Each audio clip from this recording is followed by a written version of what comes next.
네, 마켓 공감 시간입니다. 지난주부터 이 시간 두 분의 전문가 모시고 주제를 우리가 설정한 이후에 또 도움 말씀 들어보면서 여러분의 의견까지 들어보는 시간으로 마련을 하고 있는데요. 먼저 함께해 주실 두 분 소개를 해드립니다. 하이투자증권 이비즈니스팀의 이성호 부장, 그리고 한맥투자증권 영업부의 구광식 부장입니다. 두 분 안녕하세요. 네, 안녕하세요. 안녕하십니까. 네, 먼저 오늘은 어떤 주제를 바탕으로 우리가 또 이야기를 나눠갈지 화면으로 만나보겠습니다.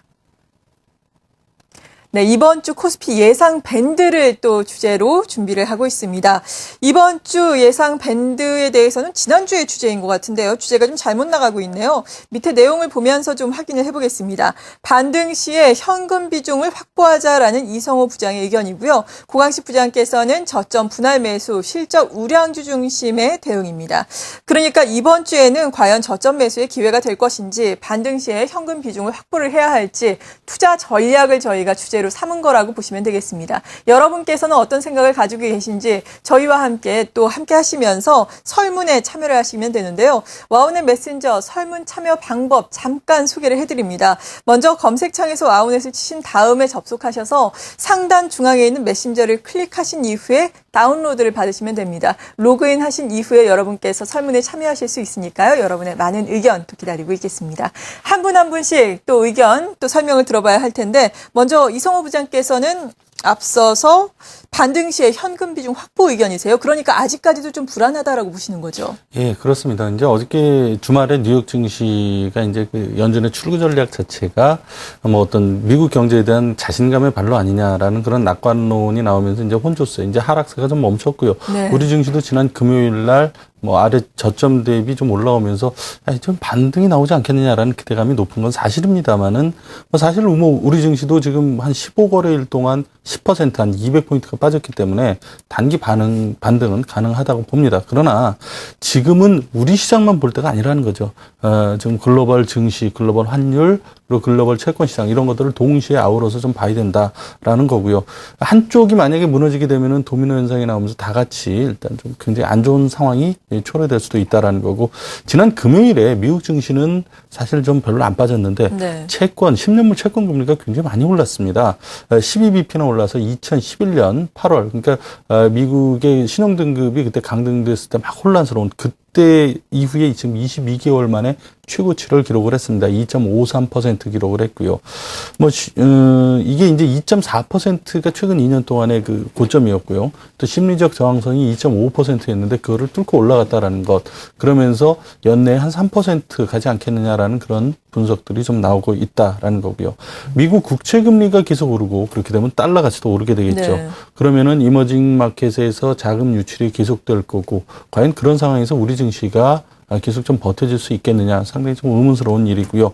일단은 미국 국채 금리가 안정되는 모습을 보여야 좀 의미 있는 반등이 가능하지 않겠느냐, 이렇게 생각을 합니다. 네, 그러니까 미국의 10년물 국채 금리가 좀 안정되기 전까지는 시장에서 좀 위기 관리를 해야 한다라는 의견이신 거죠? 예, 그렇습니다. 네. 반면에 고광식 부장께서는 저점 분할 매수 의견을 주셨어요. 네, 그렇습니다. 지금 시장을 어떻게 분석하고 계신 건가요? 물론 이제 미국의 출구 전략이라든가 예. 중국의 경제 둔화, 또 유로존의 문제 여러 가지 좀 복합적으로 작용을 하고 있습니다. 그렇지만은 미국의 출구 전략 전제가 역시 미국 경기 회복을 전제로 깐다고 봤을 때, 예. 단기적으로 좀 그칠 가능성이 있고, 다만 이제 우리 국내 시장에서는 이제 외국인들 5조 원 이상 순매도를 하면서 수적인 측면에서도 좀 악재로 작용을 하고 있습니다. 다만 이제 최근에 이제 일부 불거지고 있는 것이 과연 현 지수대에서 주식을 사야 되느냐 아니면 매도를 해야 되느냐, 이런 좀 얘기들이 많이 나오고 있습니다. 역시 밸류 측면에서 놓고 본다면 PBR이라든가 PER에 대해서 얘기가 많이 나오고 있습니다만은 주요 이제 그 신흥국가 말레이시아라든가 인도 이런 데는 특히 말레이시아 같은 경우 한 16배 정도 PR이 되거든요. 선진국 쪽에서 놓고 본다면 일본이 한 13.3배 정도, 미국이 한 14배 가까이 이렇게 되고 있고, 금융 위기를 겪었던 스페인이 한 11배 정도, 이탈리아가 한 10배 정도가 되고 있습니다. 우리 시장은 현재 한 7.8배 정도 수준, PBR은 1배 이하에 지금 머무르고 있다는 부분은 역시 좀 매력적으로 좀 부각이 될 수 있는 부분 또한 사실입니다.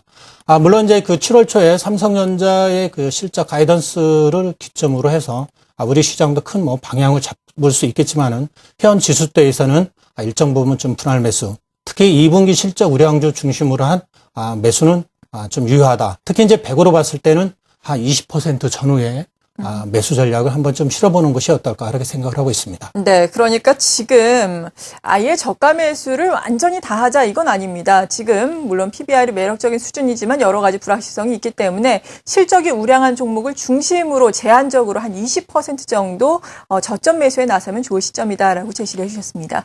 그리고 시장이 안정되기 위해서는 필요한 것이 무엇보다도 미국의 10년물 국채금리가 안정되는 것이다라고 앞서서 전해주셨는데 정말 국내도 지금 외환 시장도 영향을 받으면서 원화도 약세를 보이고 있고 주식시장도 그리고 채권시장도 트리플 약세 현상이 나타나고 있지 않습니까?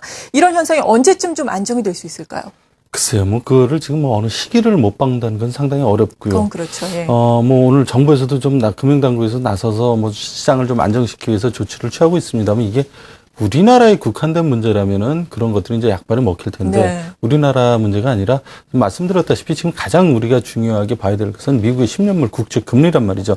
이게 좀 안정이 돼야 외국인들의 자금 이탈도 멈추고 우리나라 증시에서 외국인들이 파는 것도 좀 멈추지 않겠느냐 이렇게 보는 거죠. 일단 연준이 물론 양적 완화를 축소한다 하더라도 이게 완전히 끝나는 시간은 내년 중반. 그리고 또 금리 인상은 한 2년 정도 남은 것으로 보입니다. 2015년 중반까지는 금리 인상을 일단 안 하겠다고 얘기를 했기 때문에 금리 인상까지는 아직 상당히 시간이 남았습니다만은 미국 국채 금리가 지금처럼 빠른 속도로 계속 올라간다는 것은 상당한 위협이 될 수 있다라는 말씀이고요. 사실 우리나라가 여기에 큰 문제가 될 거라고는 생각지 않는 쪽도 많고 예. 저도 좀 그런 건 있습니다. 지금 문제가 되고 있는 나라는요. 지금 경상 적자가 되고 있는 나라, 그리고 부채 비율이 굉장히 높은 나라, 그리고 최근 몇 년 동안 증시하고 채권 시장에 외국인 자금이 많이 들어온 나라들이 지금 문제가 되고 있거든요. 근데 우리나라 주식시장에 외국인들 그렇게 많이 안 들어왔고요. 채권 시장 외국인 점유율도 국채 선물 시장은 좀 많은데 채권 시장 자체에는 10%도 안 됩니다. 그리고 우리나라 경상수지 4월에만 지금 39억 7천만 달러 흑자 기록하면서 지금 15개월 연속 흑자 행진하고 있고 GDP 대비 국가 부채도 그렇게 높지 않은 상황이라서 우리나라 그렇게 큰 우려는 없습니다. 다만 외국인들이 이제 다른 나라 매도 공세를 하는 와중에서 우리나라에도 같이 매도가 나올 수밖에 없을 거고요. 그래서 하락은 방향성은 같을 것이다. 다만 떨어지더라도 그런 나라들보다는 조금 천천히 떨어질 네. 것이고 그게 어느 순간에 이제 그 국채 금리가 좀 안정이 될 때 반등할 때 굉장히 빠르게 반등할 수 있다. 강하고 빠른 반등이 나올 수 있다라고 생각을 하고요. 네. 사실 우리나라 위기가 아닌 적이 없었죠. 항상 위기다 그러는데 거의 다 잘 지나갔습니다. 이번에도 좀 하락은 추가로 나올 수 있지만은 오히려 그게 기회가 될 수도 있다라고 생각을 합니다. 네, 위기 관리를 할 필요는 있지만 너무 위기의식을 느낄 필요는 없다. 그러니까 조금만 기다리면은 저가 매수의 시점이 올 수 있을 것이다라고 긍정적으로 그래도 앞으로의 전망을 해주셨고요. 이렇게 외국인의 자금이 이탈되는 가운데서 또 국내 기관의 역할이 상당하지 않았습니까? 주식형 펀드로도 계속해서 자금이 유입되고 있고요. 앞으로 기관의 매수세는 언제까지 이어질 수 있을까요? 일단 그 지수는 한 2,000포인트 이하에서는 그 자금이 지속적으로 좀 유입이 될 것 같습니다. 지난 이제 6월 달부터 놓고 본다면 자금이 지속적으로 좀 유입이 되고 있고, 지난 연말 기준으로 했을 때 국내 주식형 펀드의 총 그 설정이 한 68조 3,100억 정도가 됐었는데요. 그 67조 3,800억으로 한 1조 원 정도 줄어 있는 것은 또한 사실입니다만은, 네. 지난주 후반부터는 자금이 일부 좀 들어오고 있는 그런 상황이 좀 되겠습니다. 물론 이제 외국인들이 6월 달에 한 5조 정도, 연가로는 10조 정도를 순매도를 했습니다만은, 투신권에서의 좀 강한 매수세가 좀 지속적으로 유입이 되고 있고, 여기에 연기금의 매수세가 좀 약화는 됐습니다만은 역시 매수 기조는 좀 유효한 것 같습니다. 올해하고 내년에 연기금의 주식 비중을 좀 늘리는 그런 전략으로 생각을 해봤을 때 추가 매수력이 좀 충분히 있는 것 같고요. 다만 이제 과연 이제 그 시중에 있는 자금들이 투신권 중심으로 펀드형의 자금이 유입이 되느냐. 물론 이제 글로벌 증시 환경에 따라서 편차가 있을 수 있겠지만은 지속적으로 좀 유입이 될 것으로 이렇게 보여주고 있습니다. 그러니까 1,950포인트 전후까지는 추가 자금 유입이 가능하다. 이렇게 말씀을 드리고 싶습니다. 네, 그렇군요. 그리고 시청자 여러분들의 의견이 또 도착을 했다고 합니다. 바로 화면을 통해서 확인해 보시겠습니다. 마켓 공감 투자 설문 내용입니다. 저점 매수의 기회가 될 것인가, 반등 시에 현금 비중을 확보해야 할 것인가, 반등 시 현금 비중 확보에 53%의 여러분께서 찬성을 해주셨고요. 저점 분할 매수, 실적 우량주 중심의 대응 전략에 47%가 찬성을 해주셨습니다.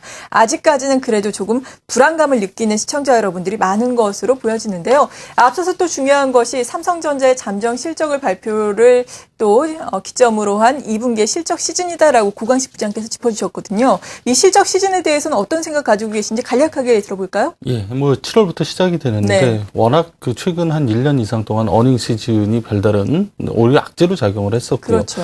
지금 2분기 실적은 그때보다는 좀 나을 걸로 보이지만 항상 뭐 그 당해 월에 가서 급락을 했기 때문에 사실 뭐 두고 봐야 될 것 같습니다. 아직 그렇게 안심할 시기는 아니고요. 다만 최근에 워낙 글로벌 금융시장 분위기가 좀 어수선하기 때문에 어닝 시즌이 그렇게 시장에 크게 작용을 하지는 않을 것으로 생각이 되고요.